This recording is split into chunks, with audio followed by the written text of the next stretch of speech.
Good morning, student. In this video lecture, we will see some more problems of vector. Position vector of a point P in the plane. Position vector देखो, किसी भी point का position vector क्या होता है। ये plane है, अगर यहाँ पे कोई पॉइंट है P, इसके कोऑर्डिनेट अगर x, y है। पोजीशन वेक्टर मीन्स ओरिजिन से और इस पॉइंट को मिला के जो वेक्टर बनेगा इस तरह से, डायरेक्शन इस साइड में, इस वेक्टर को बोलते हैं position vector of point OP। Position vector of point P, इसको डिनोट करते हैं OP बार से।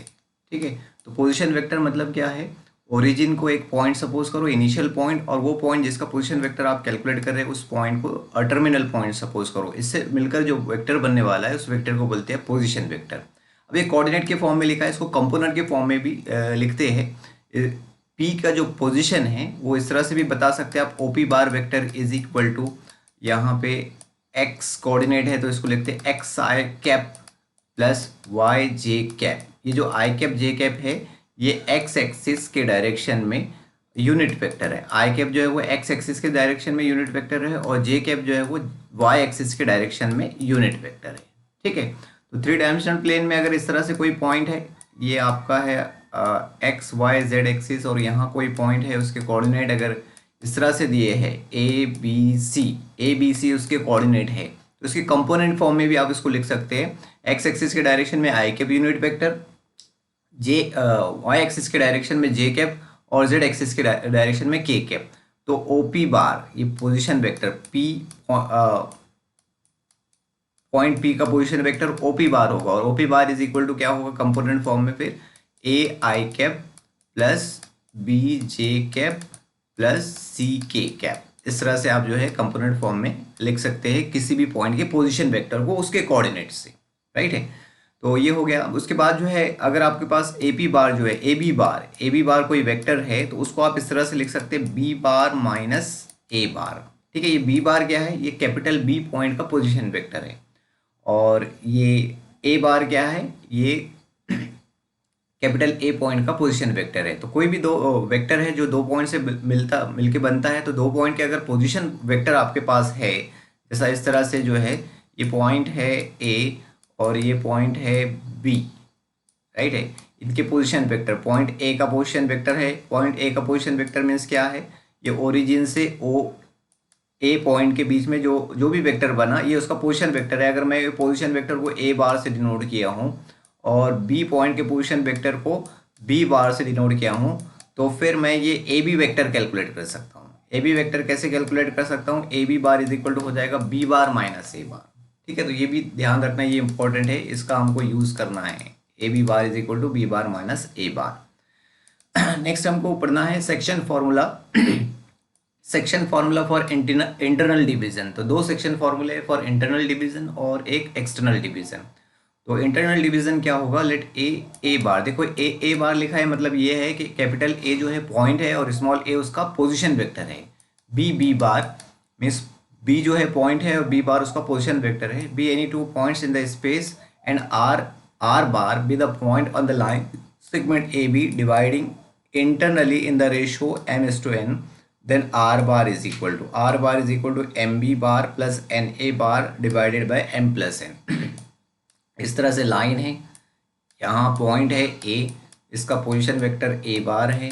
राइट है, और यहाँ पॉइंट है B, इसका पोजीशन वेक्टर B बार है। राइट है, और ये पॉइंट है R, जिसका पोजीशन वेक्टर क्या है, R बार है, जो लाइन AB को m/n रेशियो में डिवाइड करता है। m/n रेशियो में डिवाइड करता है मतलब A से R का जो डिस्टेंस है वो m है और R से B का जो डिस्टेंस है वो n है। तो अगर आपके पास ये पॉइंट A और पॉइंट B के पोजीशन वेक्टर है, तो ये R जो इस पॉइंट को, इस लाइन को जो है m/n रेशियो में डिवाइड कर रहा है, उसका पोजीशन वेक्टर आप कैलकुलेट कर सकते हैं सेक्शन फॉर्मूले से। ठीक है, तो R bar is equal to कितना हो जाएगा, देखो यहाँ से MB बार, राइट है, plus NA bar divided by M plus N। तो ये section formula for internal division हो गया। अब मिड पॉइंट फार्मूला, ये section formula mid point formula बन जाएगा अगर ये जो रेशो है m/n, m और n की वैल्यू अगर आप इक्वल कर देंगे, 1 कर देंगे, m और n की वैल्यू कितनी कर देंगे, 1। ठीक है, अगर यहाँ से ये r बार जो है, ये पॉइंट A है, ये डिस्टेंस, दोनों डिस्टेंस को अगर मैं 1 सपोज कर लूँ तो क्या होगा, ये सेक्शन फार्मूला जो है वो मिड पॉइंट फार्मूले में हो जाएगा। तो आर अगर जो है वो मिड पॉइंट है लाइन सेगमेंट ए बी का, लाइन सेगमेंट ए बी का मिड पॉइंट है, दैट इज एम और एन की वैल्यू कैसी होगी, इक्वल होगी। एम और एन की वैल्यू कैसी होगी, 1:1 रेशियो ले लिए हमने, तो R bar is equal to कितना हो जाएगा, एम और एन की वैल्यू 1 रख देंगे तो 1 a bar plus 1 b bar divide by 1 + 1 2, right है। तो इसको बोलते हैं मिड पॉइंट फार्मूला। अगर कोई पॉइंट जो है लाइन को डिवाइड कर रही है, ए बी लाइन को डिवाइड कर रही है, तो ये जो मिड पॉइंट जो भी पॉइंट है उसका जो पोजिशन वेक्टर है R bar is equal to होगा A bar plus B bar upon 2। ये मिड पॉइंट हो गया। उसके बाद एक्सटर्नल डिवीजन, तो एक्सटर्नल डिवीजन में प्लस की जगह क्या आता है, माइनस आता है, और एक्सटर्नल डिवीजन इस तरह से होता है। देखो ये लाइन ए बी है इस तरह से, और ये कोई पॉइंट है आर बाहर है, इस तरह से वो डिवाइड कर रहा है। तो ए का आर से डिस्टेंस जो है वो एम है, और बी का आर से डिस्टेंस जो है वो एन है। तो इस तरह का जो डिवीजन हो रहा है, लाइन ए बी देखो इतनी ही है और ये बाहर से डिवाइड कर रहा है आर इसको, तो एक्सटर्नल डिवीजन बोलते हैं। और इंटरनल डिवीजन में फॉर्मूले में जो प्लस आता था, यहाँ पे क्या आएगा, माइनस आएगा। अब एक चीज़ और ध्यान रखना है आपको कि कभी कभी ये बोलता है कि रेशो कैलकुलेट करो, राइट है। आपको तीनों पॉइंट के पोजीशन वेक्टर दिया रहता है, ए के भी, बी के भी, आर के भी, और कौन से रेशो में जो है वो डिवाइड कर रहा है पॉइंट, ये कैलकुलेट करना है। तो इस तरह से अगर बताया आपको, तो आपको ये सपोज करना है कि वो जो रेशो कैलकुलेट करना है, आपको ऐसा सपोज करना है कि k:1 रेशो में जो है वो डिवाइड कर रहा है। फिर k की वैल्यू फाइंड करेंगे, और k की वैल्यू फाइंड करके हम डिसाइड करेंगे वो इंटरनली डिवीजन से है कि एक्सटर्नली डिवीजन से है। ठीक है, तो जब एग्जांपल आएगा तो मैं एग्जांपल्स बताऊंगा आपको। बस इतना ध्यान रखना है कि रेशो कैलकुलेट करने के लिए बताया, तो आपको ये रेशो सपोज करना है कि जो पॉइंट है वो इस रेशो में जो है इसको लाइन को डिवाइड करती है, k:1 रेशो में। नेक्स्ट है centroid formula. Centroid formula, in triangle ABC, centroid G divide the median internally in the ratio 2:1 as given by G bar is equal to A bar plus B bar plus C bar divided by 3। कोई centre कोई triangle है ABC, तो इसका जो ABC triangle का जो centroid है suppose G है, और उसका पोजीशन वेक्टर जो है वो G बार है। तो अगर ये वर्टाइसेस के पोजीशन वेक्टर आपको पता है, ए बी सी के पोजीशन वेक्टर अगर ए बार, बी बार, सी बार है, तो सेंट्रोइड का जो पोजीशन वेक्टर होगा जी बार, वो क्या होगा, G bar is equal to A bar plus B bar plus C bar divide by 3 होगा। उसी तरह से टेट्राहेड्रॉन का जो सेंट्रोइड है, tetrahedron A B C D, tetrahedron A B C D के वर्टाइसेस का पोजीशन वेक्टर अगर आपको पता है, सपोज ए का position vector A bar, B का position vector B bar, C का पोजीशन वेक्टर सी बार, और डी का पोजीशन वेक्टर डी बार है, तो सेंट्रोइड जी का पोजीशन वेक्टर अगर जी बार है तो वो इस तरह से होगा, G bar is equal to A bar plus B bar plus C bar plus G bar divided by 4। तो ये फॉर्मूला आपको याद रखना है, सेंट्रोइड ऑफ ट्राइंगल और सेंट्रोइड ऑफ टेट्राहेड्रॉन। एग्जाम्पल देखेंगे अब। इफ ए बार, देखो ए बार का मतलब ये हो कि ए जो है पॉइंट है और ए बार उसका पोजिशन वेक्टर है। B bar C bar are the points such that, ये आपको दिया है, then A divide the segment B C in the ratio. तो आपको बताना है कि ए जो है ये बी सी सेगमेंट को किस तरह से डिवाइड करता है, कौन से रेशो में डिवाइड करता है। तो देखो इक्वेशन दिया है, इक्वेशन से ही हम कैलकुलेशन करेंगे। 2a bar plus B bar is equal to 3c bar. क्योंकि ए बार के लिए कैलकुलेशन करना है, ए पॉइंट ए के लिए, तो हम ए बार की वैल्यू यहाँ से सेपरेट कर लेता हूँ मैं। तो 2a bar is equal to कितना हो जाएगा, 3c बार माइनस बी बार। अभी 2 को इसके नीचे लेके आ जाते, तो a bar is equal to हो जाएगा 3c bar minus B bar divided by 2। ठीक है, 2 को मैं इस तरह से लिख सकता हूँ 3 - 1, तो 3c bar minus B bar upon 2 - 1। ठीक है, तो a bar is equal to A आ गया। अब देखो, अगर आपको एक्सटर्नल डिवीजन का फॉर्मूला याद होगा, जस्ट अभी मैंने बताया था आपको कि r bar is equal to होता है ma bar M B bar plus minus N C bar divided by M minus N. तो इसका मतलब क्या हुआ, इसका मतलब ये हुआ कि पॉइंट आर, देखो ये जो स्मॉल आर बार है ये आर का पोजीशन वेक्टर है, तो ये R bar is equal to, इसलिए पॉइंट आर जो है लाइन बी सी को, देखो यहाँ पे बी और ये सी है ना, सॉरी सी, ये उल्टा लिख दिया मैंने, बी और सी, मतलब ये सी बी हो गया, लाइन सी बी हो गया, राइट। लाइन सी बी को कौन से रेशो में डिवाइड करता है, m/n रेशो में, और एक्सटर्नली क्योंकि फॉर्मूले में माइनस आया है। अब यहाँ से इसको कंपेयर करेंगे तो ये a bar is equal to, इसलिए पॉइंट ए कौन सी लाइन को, ये सी बी है इसलिए इसको B C, line B C को, ठीक है, लाइन बी सी को कौन से रेशो में डिवाइड करता है, इसको 3-2 को 3-1, 3:1 रेशो में, 3:1 रेशो में, और फॉर्मूले में माइनस है इसलिए क्या लिखेंगे, एक्सटर्नली, राइट है। तो 3:1 एक्सटर्नली मतलब point number D, option number D इसका करेक्ट आंसर है। नेक्स्ट क्वेश्चन है, if A C bar is equal to 3AB bar then B divide the segment A C in the ratio. फिर से आपको B, point B divide कर रहा है ए सी को कौन से रेशो में, और ये इक्वेशन दिया है तो इक्वेशन से ही हम पॉइंट बी मतलब बी बार की वैल्यू कैलकुलेट कर लेते हैं, ठीक है। तो इक्वेशन क्या दिया है आपको, A C bar is equal to 3AB bar. Just अभी बताया था मैंने, ए सी बार को आप कैसे लिख सकते हैं, सी बार माइनस ए बार, इस तरह से लिख सकते हैं, राइट है। 3 × AB बार को कैसे लिख सकते हैं, बी बार माइनस ए बार लिख सकते हैं, राइट। अब यहाँ से बी बार की वैल्यू सेपरेट कर लो, तो 3 से मल्टीपल दे देते हैं अंदर, 3B बार माइनस 3A बार, इधर क्या है, सी बार माइनस ए बार है, राइट है। ये -3A बार को मैं इस साइड में शिफ्ट कर देता हूँ, प्लस हो जाएगा, तो ये हो जाएगा 3B बार, यहाँ पे एज इट इज़ है, इधर है सी बार माइनस ए बार, और ये प्लस 3A बार, ठीक है। तो सी बार माइनस ए बार प्लस 3A बार कितना हो गया, प्लस 2A बार, ठीक है। 3B bar is equal to, 3 को इस साइड में शिफ्ट कर देते तो B bar is equal to हो जाएगा C bar plus 2A bar divided by 3, और 3 को कैसे लिख सकते हैं आप, 1+2, तो C bar plus 2A bar divided bye 1+2, ठीक है। तो देखो ये बन गया सेक्शन फार्मूला, प्लस आया मतलब इंटरनली डिवीजन, तो B bar is equal to है, B bar is equal to है मतलब point B divide the line, कौन सी लाइन, ए सी, राइट है। ए सी लाइन को कौन से रेशियो में डिवाइड करता है, 1+2 लिखा है, 1:2, और इंटरनली क्योंकि यहाँ पे फॉर्मूले में क्या है, प्लस आया, तो 1:2 internally, option A is correct answer. Next है, the position vector of point R which divides the line segment joining the points P and Q internally in the ratio 2:1। तो ये तो सीधा सीधा क्वेश्चन है, ऐसा पॉइंट है आपके पास, ये पॉइंट P है और ये पॉइंट Q है, इसके पोजीशन वेक्टर आपको दिया है, और ये पॉइंट R है जो 2:1 रेशो में इंटरनली डिवाइड करता है। तो R बार के पोजीशन वेक्टर कैलकुलेट करो, तो सीधा सीधा आप इंटरनल फार्मूला लिख देंगे, R bar is equal to 2 × K bar Q bar plus 1 × P bar, that is P bar divided by 2+1, तो 2+1 कितना हो जाएगा, 3, तो ये 1/3 मैं यहाँ लिख देता हूँ, ठीक है। उसके बाद 2 × Q बार, तो देखो कोऑर्डिनेट Q का क्या दिया है, -1 1 1, ठीक है। तो ये लिख लेता हूँ मैं यहाँ पे, कोऑर्डिनेट के फॉर्म में ही लिखता हूँ, कंपोनेंट फॉर्म में लास्ट में इसको चेंज कर देंगे। उसके बाद है प्लस P बार, तो पॉइंट P का कोऑर्डिनेट क्या है, 1 2 -1, 1 2 -1। अब इसको सॉल्व कर लेते हैं हम, तो 2 से पहले ये इसके अंदर मल्टीपल देंगे ब्रैकेट में, तो ये हो जाएगा 1/3 × -2,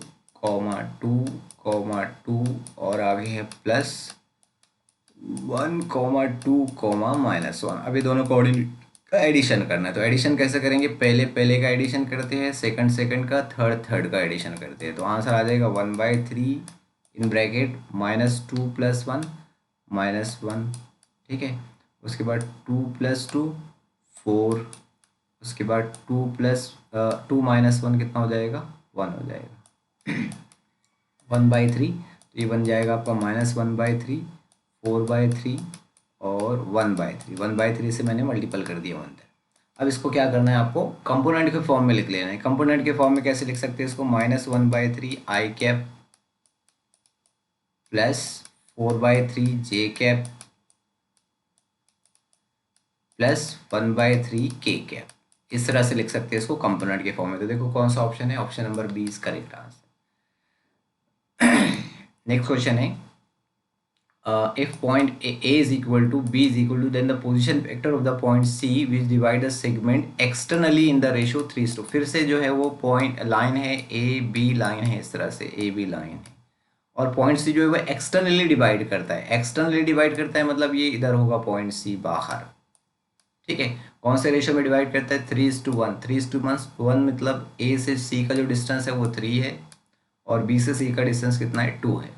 तो सी बार का जो है पॉइंट आपको कैलकुलेट करना है, तो एक्सटर्नली डिवीजन फॉर्मूले से लिखेंगे C bar is equal to 3 into B bar, इस तरह से आएगा 3 इंटू बी बार, माइनस आएगा 2 into A bar divided by 3 minus 2, ठीक है। 3 माइनस 2 1 हो जाएगा, डिनोमीटर का 1 जो है वो नहीं भी लिखे तो भी चलेगा। 3 into B bar, B bar का पोजिशन वेक्टर क्या है?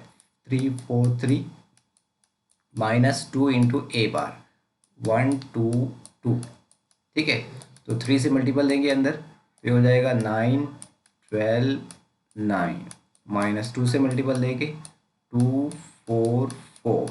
अब इसको सब्ट्रैक्ट करेंगे, 9 माइनस 2 7, 12 माइनस 4 8, 9 माइनस 4 5, ठीक है। तो कंपोनेंट के फॉर्म में लिख दो 7i cap plus 8j cap और प्लस 5k कैप। तो कौन सा ऑप्शन है? Option A is correct answer.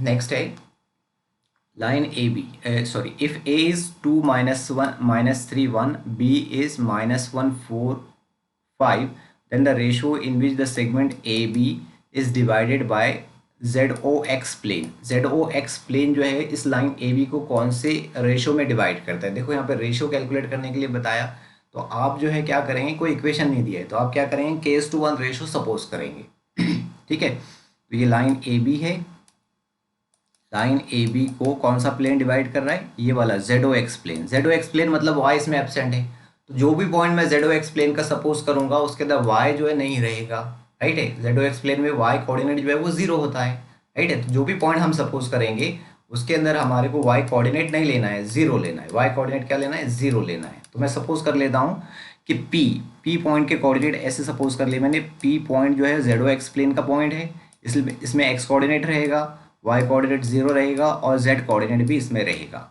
ये डिवाइड करता है किसको डिवाइड करता है? लाइन ए बी को, ठीक है। डिवाइडेड लाइन ए बी को किस रेशो में डिवाइड करता है? तो मैंने सपोज कर लिया K:1 रेशो में सपोज डिवाइड करता है, क्योंकि हमारे को रेशो कैलकुलेट करना है। तो जब भी रेशो कैलकुलेट करने की बारी आई तो हम जो है वो क्या सपोज करेंगे, K:1 रेशो में डिवाइड करता है, ऐसा सपोज कर लेंगे। अब जो है P bar is equal to क्या हो जाएगा? P bar is equal to, ठीक है, P bar is equal to क्या हो जाएगा? K इंटू बी बार, ठीक है। ये K:1 हो गया ना, यहाँ पे ये K:1, तो K into B bar plus 1 into A bar divided by K+1, ठीक है। P बार, P का कोऑर्डिनेट है x 0 z, x 0 z is equal to, यहाँ से जो है K into B bar is equal to, ये है देखो बी बार, ये है कोऑर्डिनेट -1 4 और 5 plus A bar is equal to कितना है? 2 माइनस 3 1 और होल डिवाइडेड बाय क्या है? K+1, ठीक है। तो देखो हम पहले न्यूमरेटर का जो कोऑर्डिनेट है उसको सॉल्व कर लेते हैं। K से अंदर मल्टीपल देंगे और इधर एडिशन करेंगे, तो क्या बन जाएगा? x 0 z is equal to minus K, यहाँ से माइनस के प्लस 2 राइट है। उसके बाद 4k माइनस 3 4k माइनस 3 और उसके बाद 5k प्लस 1 और सबके डिनोमीटर में क्या है? K+1। ये जो डिनोमीटर वाला है सभी के नीचे लगा देता हूँ मैं K+1 सेपरेट।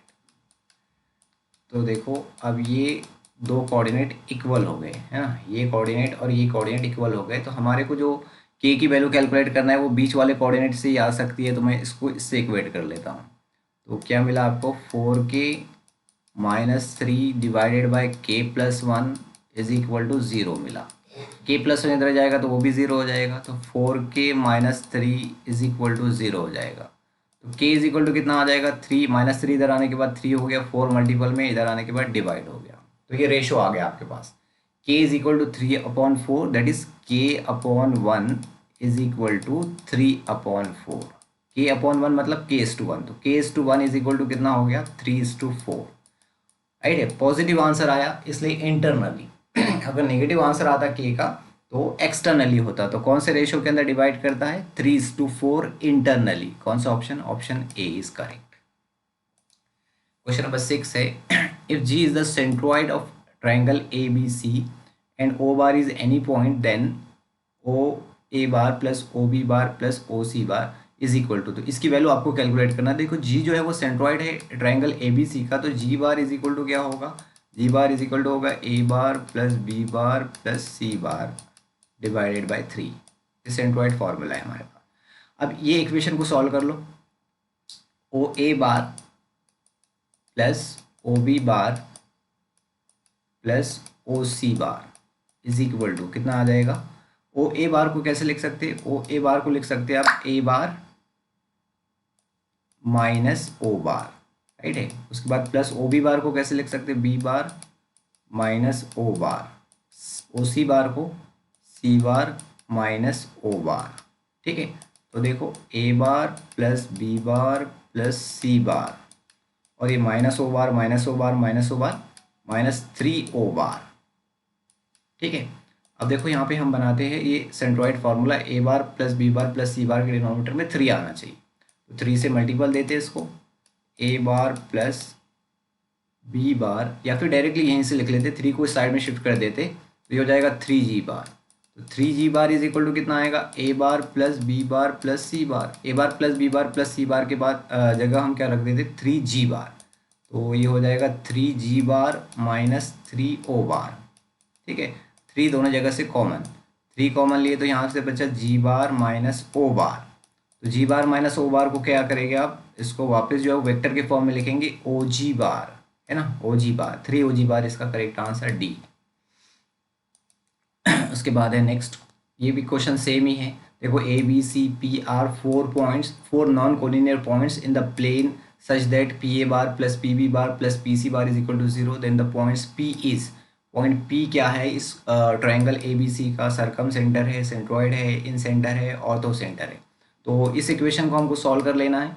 तो P A bar is equal to क्या होगा, A bar minus P bar, P B bar is equal to क्या होगा, B bar minus P bar, और C bar minus P bar is equal to 0 दिया है।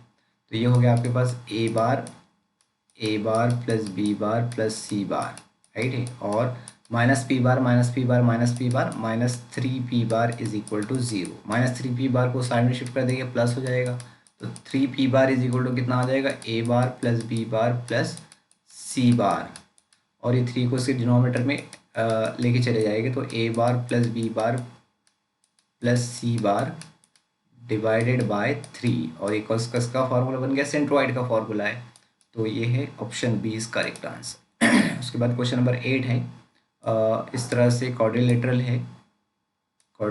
है P Q R S, और क्या क्या दिया है उसके अंदर, M N are the mid point of side P Q, M जो है वो पी क्यू का और एन जो है वो आर एस का, राइट है, आर एस का मिड पॉइंट है।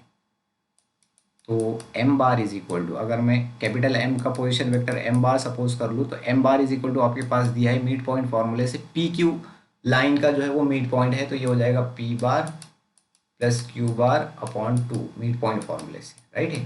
देयरफॉर 2 को इस साइड में शिफ्ट करूँगा तो ये हो जाएगा 2m bar is equal to P bar plus Q bar, ऐसे हो जाएगा। उसी तरह से जो है N bar is equal to क्या हो जाएगा, S bar plus R bar divided by 2 mid point फॉर्मूले से, that is 2n bar is equal to कितना हो जाएगा, 2n bar is equal to S bar plus R bar. अब हमको बताना है इसकी वैल्यू, राइट है। तो P S bar plus Q R bar, अब इसको हम कैसे करते, इसको पोजीशन वेक्टर के फॉर्म में लिख लेते, S bar minus P bar और प्लस क्यू आर बार को कैसे लिख सकते, are bar minus Q bar. तो ये हो गया आपके पास एस बार प्लस आर बार प्लस वाला, और ये दोनों माइनस है, इसमें से माइनस साइन को कॉमन ले लेते हैं। माइनस साइन को कॉमन लेंगे तो ये बन जाएगा पी बार minus Q bar, sorry minus minus ये प्लस हो जाएगा क्यू बार। तो यहाँ से मैंने माइनस साइन को कॉमन ले लिया। अब एस बार प्लस आर बार हमने कैलकुलेट किए 2n बार, ये 2n बार है माइनस, और S P bar plus Q बार क्या है 2m बार है। दोनों जगह से जो है हम क्या करते 2 को कॉमन ले लेते, तो ब्रैकेट में बचेगा n बार माइनस m बार, और ये n बार माइनस m बार को वेक्टर के फॉर्म में लिख लो 2 इंटू एम एन बार। क्वेश्चन आया था 17 में 2mn बार मतलब 2mn, option C is correct. ये 2017 का क्वेश्चन है। तो इस वीडियो में इतना ही, नेक्स्ट वीडियो में जो है और भी हम वेक्टर के कंसेप्ट देखेंगे आगे की। Thank you for